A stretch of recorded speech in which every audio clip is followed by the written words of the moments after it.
pemukiman warga. Seketika keberadaanmu jadi perhatian warga kampung tuh, Sob. Ada Kak Raka juga ternyata. Udah lama, Kak, gajahnya ada di kampung sana. Terus itu gajahnya emang mau diapain sih? Kok pada serius gitu? Loh? Kok Otan malah ditinggalin? Tunggu, Kak. Otan masih belum paham ada apa sebenarnya. Nah, Otan, beginilah suasananya nih ketika tim gabungan pengusir gajah liar sedang menjalankan tugasnya. Bukan cuma manusia-manusia aja, tapi didampingin oleh dua gajah jantan yang siap masuk ke dalam hutan. Begitu Pak ya, Bang ya? Nah, kita mau menuju ke dalam hutan sana. Semoga targetnya bisa ketemu. Oke. Semangat, Pak! Semangat!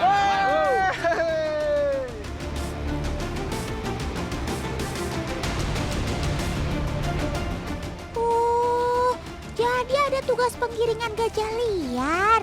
Pantesan aja pada serius banget. Gimana Bang? Di depan udah ada gajah liar. Jadi gimana sekarang? Wah, nih Otan ini udah ada nampak ya, lihat ya, nampak. gajah liar ya. Ya. Wah, berarti udah gimana Pak kalau udah lihat ini? Udah ini harus ada Selanjutnya tindakan apa? pembakaran mercon untuk mengusir dia supaya jangan masuk ke masyarakat. Oh, ada bakar yang tadi kita bawa. Ya, ada mercon. Ini dia. Kalau gitu segera nyalakan merconnya, Kak. Supaya gajah liarnya tidak semakin mendekat ke pemukiman warga. Dengan adanya tindakan awal ini, diharapkan gajah liar terganggu dengan suara yang dihasilkan mercon.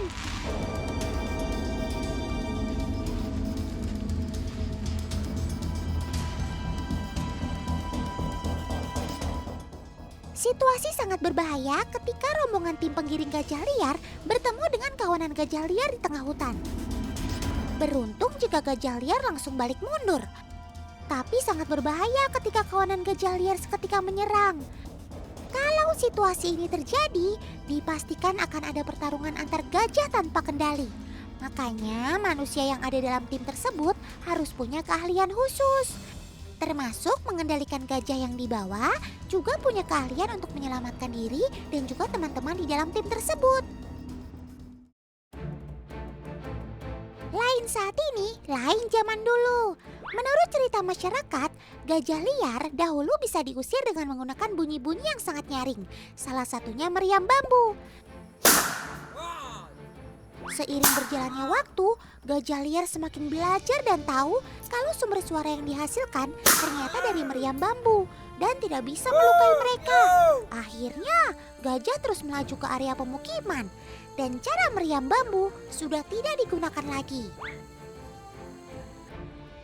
Konflik gajah liar dengan masyarakat bukan hal baru di wilayah Provinsi Aceh.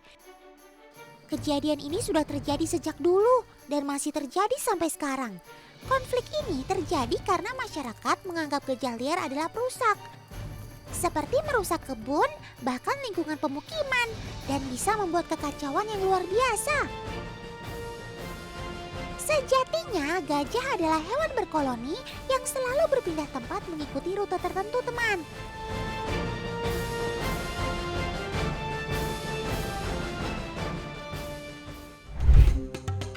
Para peneliti menemukan fakta bahwa gajah tidak pernah mengubah rute perjalanannya saat migrasi. Gajah akan kembali melewati jalur migrasinya meski berselang lama. Otan umpamakan jalur di peta ini adalah rute dia berpindah tempat, teman. Setelah beberapa tahun, dia akan melewati rute yang sama. Padahal seringkali di rute tersebut tumbuh permukiman penduduk atau lahan bercocok tanam baru. Itulah mengapa gajah jadi sering dituduh merusak perkebunan atau masuk menyerang rumah warga tanpa alasan. Kasihan kamu, Sob, jadi dituduh yang enggak-enggak. Padahal kamu kan cuma melewati rute migrasi yang kamu ingat ya.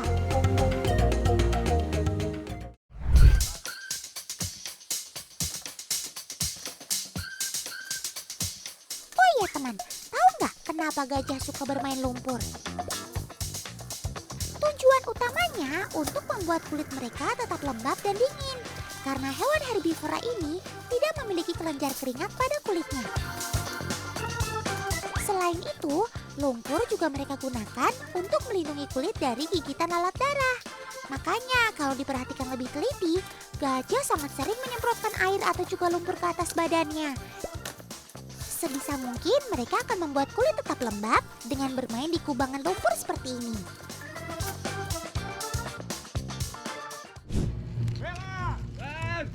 Karaka dan Paman lagi cari siapa?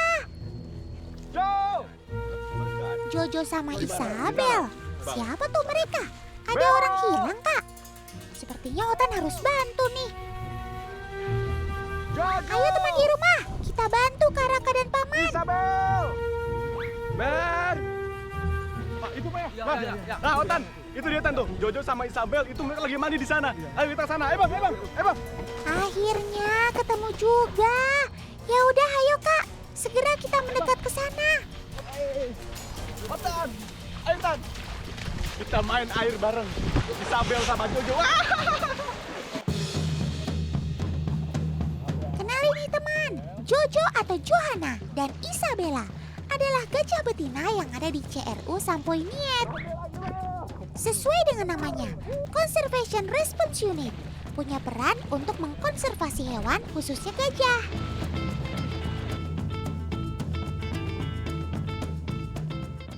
Ini Jo, Isabel. Ayo, main lumpur udah, main air juga udah. Pasti kalian lapar kan? Makan dulu ya Sob, Karaka sudah bawakan makanan spesial untuk kalian berdua.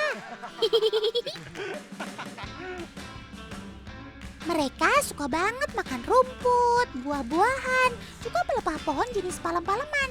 Duh, Otan jadi lapar liatin kalian makan. Kayaknya lahap-lahap banget. Pelan-pelan ya Sob, biar nggak keselak. Ini sebenarnya cuma cemilan nih buat mereka berdua. Karena satu hari perlu sekitar 10% dari berat badannya. Ini contoh berapa Isabel nih? Beratnya sekarang? 1 ton? 1 ton 900 sampai 2 ton. Artinya selama 24 jam dia perlu makan sekitar 190 kilogram. Ini cuma cemilan. Cemilan doang Tan. Ayo makan lagi Den. Woi, banyak juga kalian makannya. Salah satu syarat yang harus dipenuhi oleh setiap CRU yaitu ketersediaan makanan untuk para gajah. Karena ini menyangkut keberlangsungan hidup hewan dilindungi penghuni tanah Sumatera ini. Apa? Masih mau makan lagi? Gak cukup Sob, pisang 2 tandan sama tambahan rumput. Apa? Mau cuci mulut pakai buah semangka?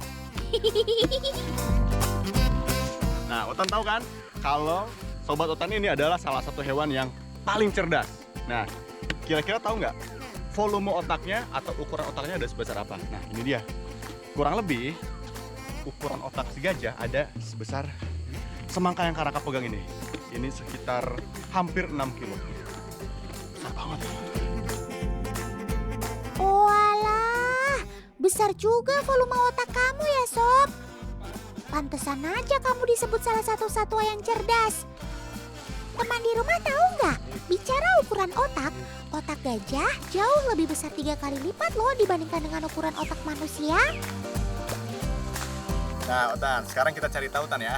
Kira-kira satu kali menghisap gajah bisa menghabiskan seberapa banyak air dalam ember ini? Nih, Otan lihat dulu nih. Airnya segini sekarang. Coba Sob, kira-kira berapa banyak kamu menghisap air dalam satu kali hisapan? Nah, Otan, tuh lihat sini Tan. Ini airnya berkurang tuh lihat. Yang tadinya segini, jadinya segini. Sekitar ya 3 jari Karaka. Gajah Johanna ternyata bisa menghisap air kurang lebih 3 liter dalam satu kali hisapan. Belalai gajah jadi salah satu bagian tubuh gajah yang sangat penting. Hampir sebagian aktivitasnya dibantu oleh belalai. Mulai dari untuk bernafas, untuk mengambil makanan, menghisap air, dan masih banyak lagi. Bisa dibilang, belalai punya peran seperti 2 tangan pada manusia. Karena Karena ukurannya yang besar dan kuat, gajah dipercaya tidak takut pada hewan apapun. Namun bukan berarti gajah berani kepada semua jenis hewan, teman. Rupanya ada satu hewan yang dia takuti. Kalau yang nebak tikus, itu jelas hoax ya teman. Gajah takut kepada tikus hanya ada di film-film kartun. Jawaban yang benar adalah lebah. Serangan lebah yang menyengat secara berkelompok dipercaya mampu menyakiti si gajah meski kulitnya tebal dan keras. Makanya nggak heran kalau mendengar dengungan koloni lebah dari kejauhan saja, gajah pasti akan memilih kabur atau berendam di dalam sungai agar selamat.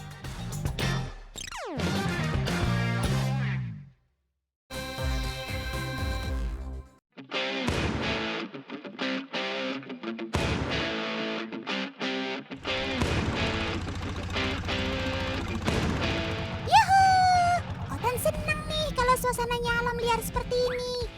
Selain menyegarkan mata, biasanya di sana banyak sobat otan yang eksotis. Jadi nggak sabar.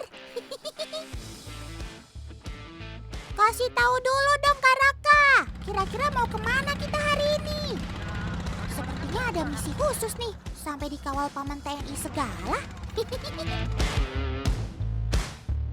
Nah, halo Tan. Nih, sekarang Kak Raka seneng banget karena Kak Raka ikut dalam misi penyelamatan salah satu sobat otan. Bener Bang ya? Benar. Nah, ini lokasinya ada di Muara.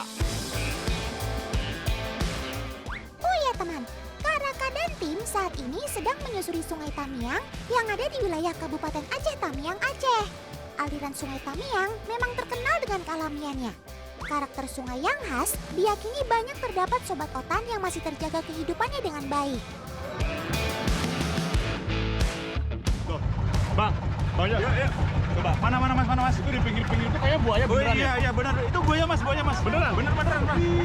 Otan banyak itu. Tuh, lihat tuh. Iya. Bang, lihat Bang. Itu buaya. Dia lagi mencemurnya lumayan besar loh ukurannya. Di bawah itu kan, Iya. kan. Ya benar. Hai sob, numpang lewat ya. Otan tahu kok di sini memang habitat kamu. Tolong bilangin ke teman-teman kamu ya, kedatangan kami bukan untuk mengganggu. Wah, ini Otan.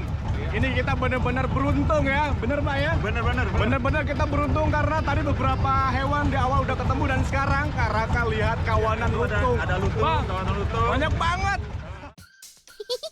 Ternyata ada saudara jauh Otan. Hai, kalian apa kabar? Ini memang jamnya mereka mencari makan. Menjelang malam, biasanya mereka akan bergeser mencari tempat yang lebih tinggi untuk istirahat dan tidur. Nah, ini dia Otan, ini bonusnya nih. Bonus bagi Kak Raka saat kita liputan di alam liar kayak gini. Jadi banyak ketemu hewan-hewan eksotis yang tidak terduga Bang ya. Iya. Ini juga yang Otan suka, Kak. Banyak hal-hal yang tak terduga. Ini sih pengalaman yang tak ternilai harganya. Kalau alam terjaga, sobat-sobat Otan pasti akan menampakkan diri dan menyambut dengan baik.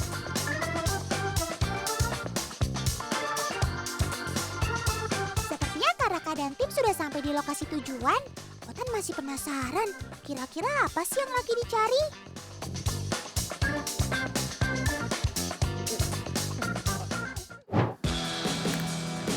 Ada jejak. Semua mata tertuju pada pasir. Cari apaan sih, Kak? Otan makin bingung nih.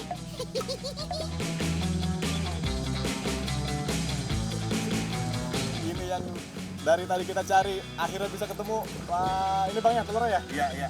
Aku senang banget nih, ini Kak Raka bisa langsung melihat dan bisa langsung megang nih telur tuntung laut. Ya ampun, jadi Kak Raka dan tim dari tadi lagi cari telur tuntong. Wah, beruntungnya bisa ketemu.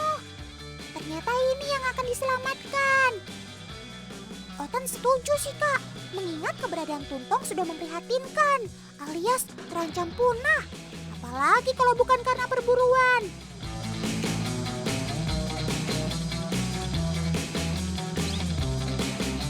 Nah, Otan, jadi ini dari warnanya yang kita bisa lihat ya.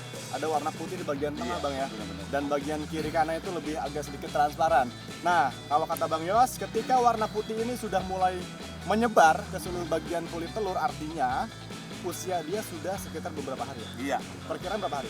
Ini sekitar 3 atau 4 hari. 3 sampai 4 hari dia udah telur di sini. Pertanda baik teman, semua embrio dalam telur ini aktif, jadi harus diselamatkan. Sebelum calon tuntong ini habis diburu oleh tangan usil atau jadi santapan empuk predator alami.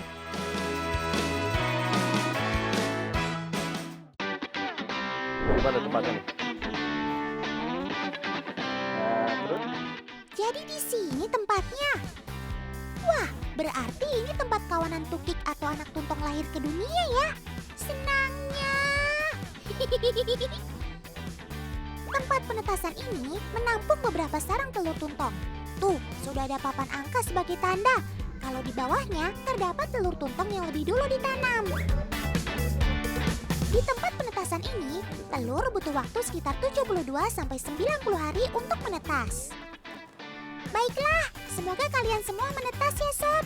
Otan tunggu kehadiran kalian. Akhirnya. Halo sob, selamat datang di dunia. Ih, kalian lucu-lucu banget sih. Gemasin. Kenalin nih, mereka adalah kawanan bibit tuntong atau biasa juga disebut tukik. Nama tuntong mungkin masih asing bagi sebagian besar penonton setia Otan. Karena sobat Otan ini termasuk salah satu hewan yang susah diajak main, alias susah dicumpai. Loh? Tidak! Paman, lepaskan dia! Teganya! Kok karapas tukik tuntungnya malah dirusak gitu sih? Paman jahat! Weh, sepertinya Otan salah sangka nih. Maafin Otan ya teman, ternyata tukik tuntong ini sedang menjalani proses penandaan atau tagging secara manual. Walah, maafin Otan ya paman, sudah banyak drama. Nah, ini dia Otan nih, sudah selesai. Jadi proses penandaan itu memang untuk memberikan identitas untuk semua tukik-tukik ini Pak ya. Nah, jadi akan dilakukan pengecekan selama 1 bulan 1 kali. 1 bulan sekali. Nah, untuk kita tahu bagaimana perkembangannya, pertumbuhannya dan juga beratnya. Benar ya? Keren. Ih, kamu sudah resmi nih, sudah punya identitas. Oke, bagus Pak. Nah, itu juga yang Otan maksud. Kalau kalian sudah punya identitas masing-masing, akan memudahkan paman untuk mengetahui tumbuh kembang kalian.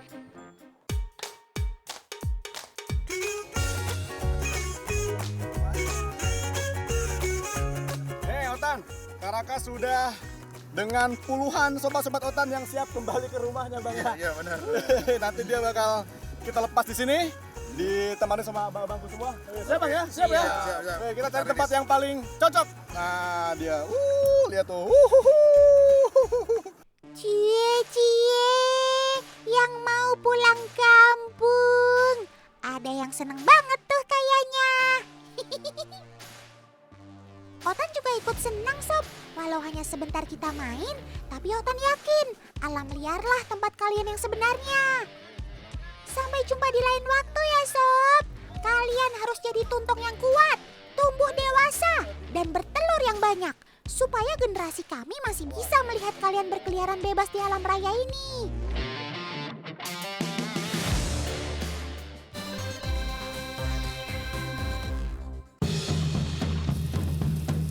Wuhuu! Ada yang loncat-loncat kegirangan nih. Kalian girang karena Otan datengin ya? Bercanda teman. Ini adalah situasi kalau waktunya sobat Otan si udang Faname dipanen. Meloncat ke sana kemari seperti ini adalah insting si Faname kabur menghindari ancaman teman. Cuma ya begitu, loncatnya ke sembarang arah. Itulah kenapa paman-paman nelayan pakai jaring tinggi begini teman. Habis ketinggian loncatan udangnya nggak kaleng-kaleng. Coba Om Editor, minta gambar slow motionnya dong. Tuh kan, ini sih kamu layak jadi atlet loncat tinggi, Sob. Udang mampu meloncat tinggi keluar air begitu mengandalkan sapuan ekornya, teman. Gak nyangka kan, kekuatan otot yang mereka punya ternyata sehebat itu. Wih, ternyata seluas ini tambak udangnya. Pantes aja kalau panen gitu sampai gotong royong rame-rame gitu. Luas tambaknya 700 hektar, teman. Sama kayak luas Monas. Nggak heran kan kalau panen udang Faname di sini rupanya untuk dikirim ke luar negeri alias ekspor.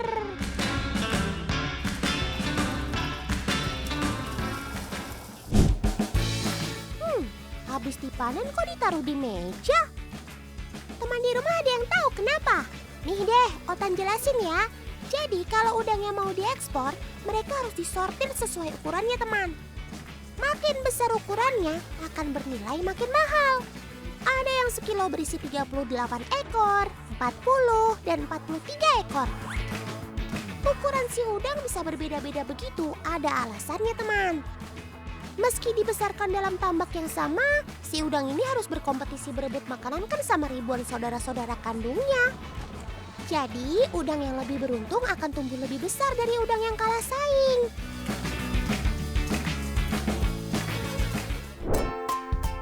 Teman di rumah pasti pernah dengar istilah otak udang kan? Otak udang adalah sebutan kiasan untuk orang yang malas berpikir alias bodoh. Kenapa bisa si udang yang dijadikan perumpamaan? Nih, Otan kasih penjelasannya. Pertama, otak udang ukurannya sangat kecil, teman. Saking kecilnya, dia jadi dikira nggak punya otak deh. Yang kedua, posisi otak si udang rupanya bersebelahan dengan pencernaannya. Makanya banyak yang mengira bagian kepala si udang hanya berisi kotoran. Makin deh, si udang pasti dikira sangat bodoh karena kepalanya hanya berisi kotoran. Kasihan juga kamu ya, Sob, korban salah kaprah.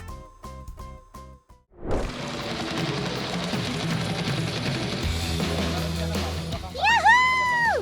Tangkap yang banyak!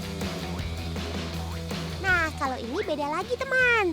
Di daerah Dompu, Nusa Tenggara Barat, udang Faname-nya dipelihara bareng si ikan bandeng. Jadi ini namanya budidaya polyculture, teman, di mana udang dan ikan bandeng dibudidaya secara bersamaan. Unik ya.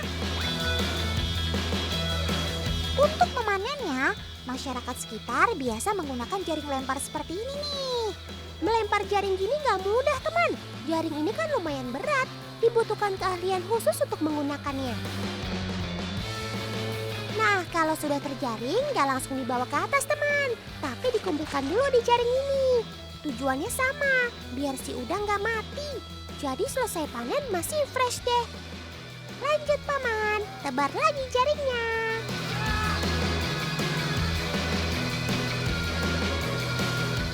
Nah, kalau tadi Otan udah main ke tambak udang, sekarang Otan mau ikut Kak Raka jalan-jalan.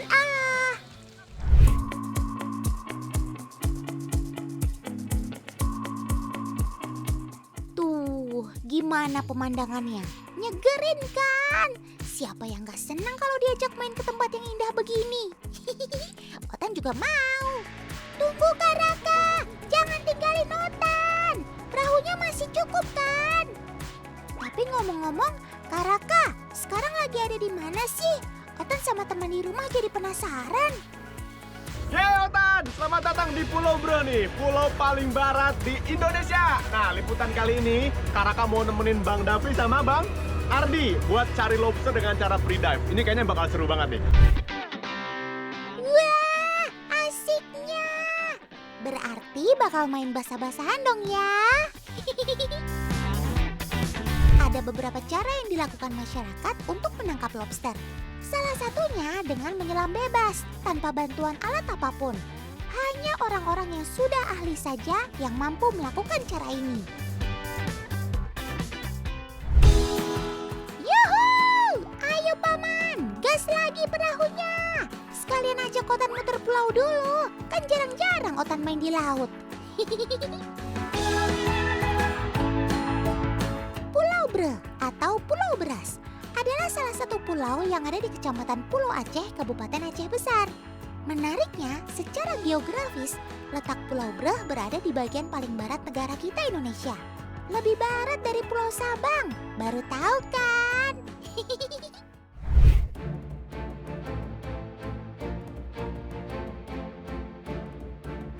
Sebagian besar masyarakat Pulau Breh menggantungkan hidupnya dari hasil laut. Salah satunya lobster. Selain rasanya yang enak, nilai jual lobster lumayan mahal. Makanya, paman harus rela menyelam sampai ke dasar laut untuk dapetin lobster. Lobster mampu hidup sampai kedalaman 200 meter di bawah laut loh. Mereka seneng banget sembunyi di celah batuan karang, bahkan lubang yang susah dijangkau. Kalau bukan ahlinya, Otan jamin gak ada yang bisa menangkap mereka. Tuh, paman sudah dapat. Mantap, paman. Target buruan kita satu persatu sudah mulai didapatkan.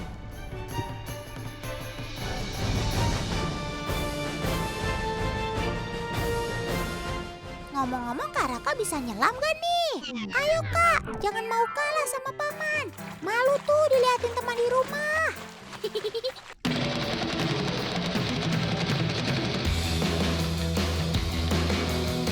Wih, kayaknya Kak Raka dapat lobsternya tuh.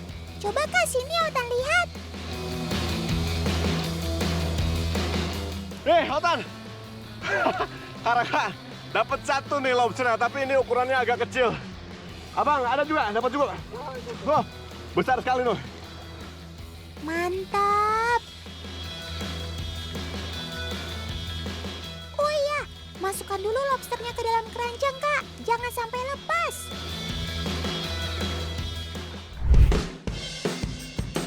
Lobster termasuk dalam keluarga Crustacea atau jenis udang-udangan. Sekilas bentuknya memang mirip udang, tapi mereka jelas berbeda. Secara ukuran, lobster biasanya berukuran lebih besar dibanding dengan udang.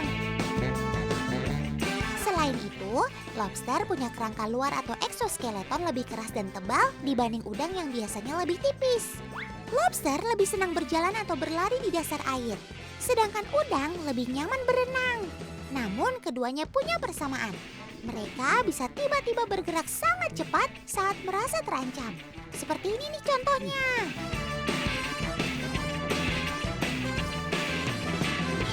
Gerakan ini biasa juga disebut caridoid escape reaction. Gerakan ini dilakukan dengan cara menekuk ekor lalu menghempaskannya sangat kencang. Wah, keren banget kamu Sob.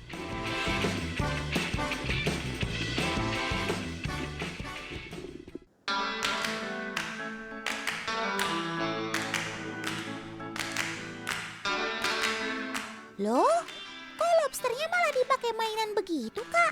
Mendingan dimasak biar bisa dinikmati bareng-bareng. Kira-kira Otan tahu nggak? Ini kenapa lobsternya Karaka tabur pasir kering? Ayo, tahu nggak? Nggak tahu ya? Ini ada tips nih dari abangku berdua ini. Ternyata kalau lobsternya udah ditutup pasir kering begini, dia bisa lebih tahan lama untuk hidup, Bang ya. Bisa sampai 24 jam gitu loh. Nah, dan dia nggak banyak gerak, jadi anteng begitu, kayak pingsan. Kalau udah kena air, dia hidup lagi. Walah, ya jelas Otan nggak tahu. Otan kira lobsternya lagi dibuat mainan. Kok kalian tiba-tiba nurut gitu sih Sob setelah ditaburi pasir? Ini beneran cara yang ampuh? Apa kalian yang pandai berakting nih? Cara ini sudah menjadi kebiasaan dan terbukti ampuh bisa mencegah lobster tetap hidup dalam waktu yang lama. Nah, ini dia nih Tan, sudah terpacking dengan rapi. Ya, kalau udah begini sih udah bisa aman ya. Kita mau bawa pulang, mau melaut lagi, yang penting dia masih bisa tetap segar. Jadi bisa diolahnya tuh enak, masih segar banget. Keren.